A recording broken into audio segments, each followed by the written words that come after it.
Welcome back, everybody. So glad you could be with me here today. Walter at the workbench. The topic today is primarily still on the chip breaker.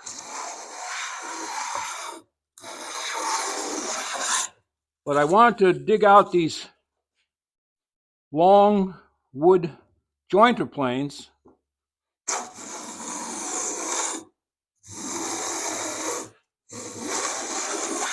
because I knew one of them, the one I was just using, is a single iron. This one is a double iron. This is an antique.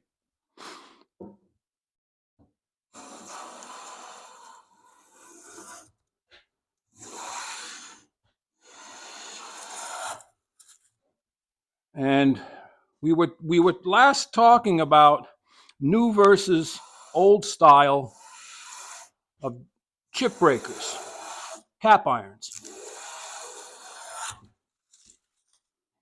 So what better to discuss old cap irons than an old plane?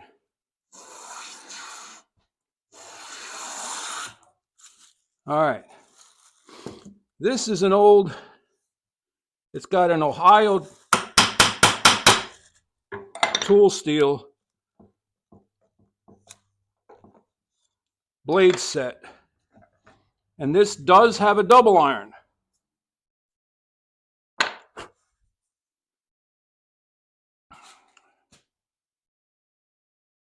Chip breaker, cap iron, blade, iron, cutting iron. So as you can see, this is a tapered, goes from thin to thick iron. And then if you look carefully, right at the top of the iron, you see there's a different color steel. That's the tool steel, so that's a laminated blade. But what they did with the chip breaker is they took a flat piece of iron and they just bent it. It's not rounded, it's just bent. So the new chip breakers, the modern ones, they don't bend them, but they machine them out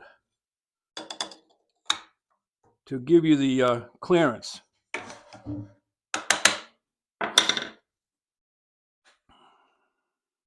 Whenever you turn your plane over, make sure you're holding the iron. They can fall out. Or the other thing you can do is turn it over on your bench. This way, if your iron comes out, it's over the bench.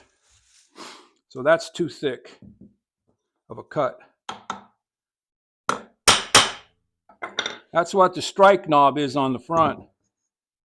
All right, now we have nothing.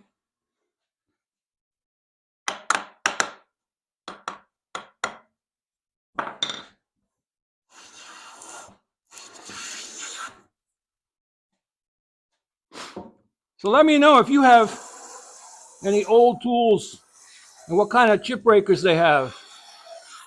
Look at that. Isn't that amazing? So a little bit about this plane. Tell you a story of this plane. This is a very special plane. Can you notice the grain?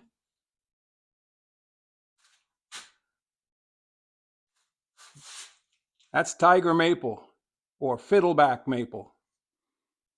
Both sides are exactly quarter sawn.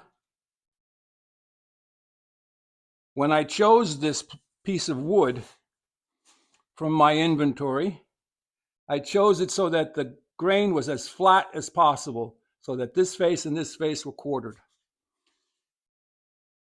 So some of you know a very famous woodworker by the name of Roy Underhill. Well, Roy occasionally had a guest on. His name was Bill Anderson, who is pretty much an expert on anything old tools. Bill made this for me.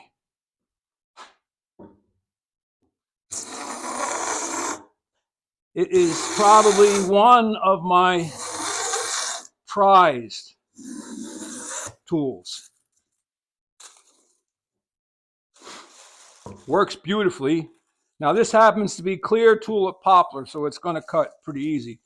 But do you know when you have a straight edge, when you're jointing something? When the long plane takes a continuous shaving all the way from end to end. And this is not a sissy shaving. This is thick. I probably could put the micrometer on that. Let's see. See if I can get a reading. We've got 10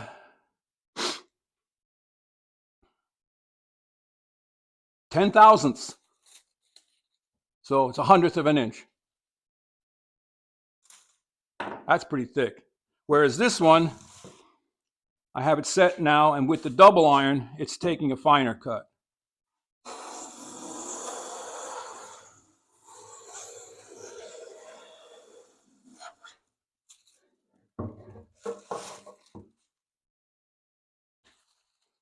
Any questions? Single iron on the Bill Anderson plane, double iron on the Ohio tool, Auburn, New York, antique, and they both work fine. And go